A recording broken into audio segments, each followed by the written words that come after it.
wax nañ fi ci chiffres yi ma renvoyé ko ci page bi nga xam ni ci lañu page 16 mu wax ci 1266 milliards yi 700 1266 milliards 700 yi li ko composé mooy 517 milliards yi nga xam ne yaakaar nañ ko ci bitim réew muy projet yi extérieur di financé li ko composé di don en capital 237 milliards ak prêt projet 280 milliards loolu yëpp mi ngi ci tableau bi nekk ci suufam préciser nañ ko ci les emprunts dem ci 749 milliards parce que mooy financement wu déficit bi parce que dañ ci yokk 108 milliards loolu mooy 1287 milliards boo demee it banque centrale parce que alal di dugg ci Sénégal pour mu dugg foog ñu am autorisation mais alal boo demee banque centrale lépp loo xam ni Sénégal jot na ko ci alal buy dugg foofu lay jaare amul beneen bunt eurobond yi bés bi mu duggee ma nga banque centrale lépp lu fa mënti génn nit banque centrale lay jaare parce que trésorier général banque centrale lay jox instruction pour ñu mën a fay la nga xam ne dinañ ci veiller mooy fexe ba la taxoon ñu jëli xaalis boobu dugg ci loolu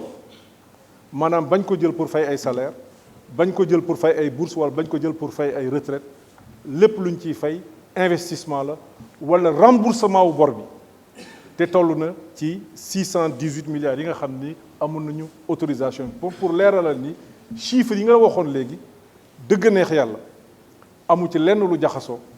te it sañuñu ko ñi fi doon nekk démb ak barki démb ak ñi fi toog tey sañu ñoo jox Sénégal leneen lu dul loolu. Pour en venir maintenant à la question que vous avez soulevée tout à l'heure,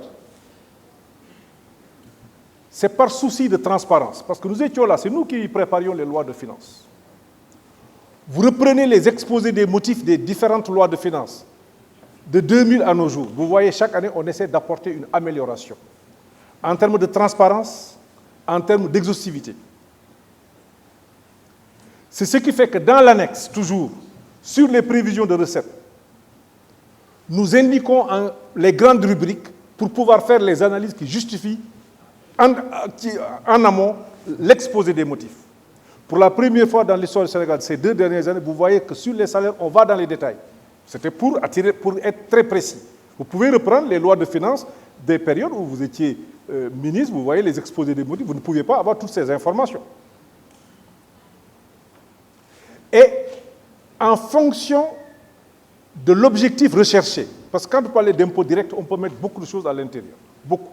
beaucoup de choses. Quand vous parlez d'impôt indirect, tout dépend de l'angle d'analyse.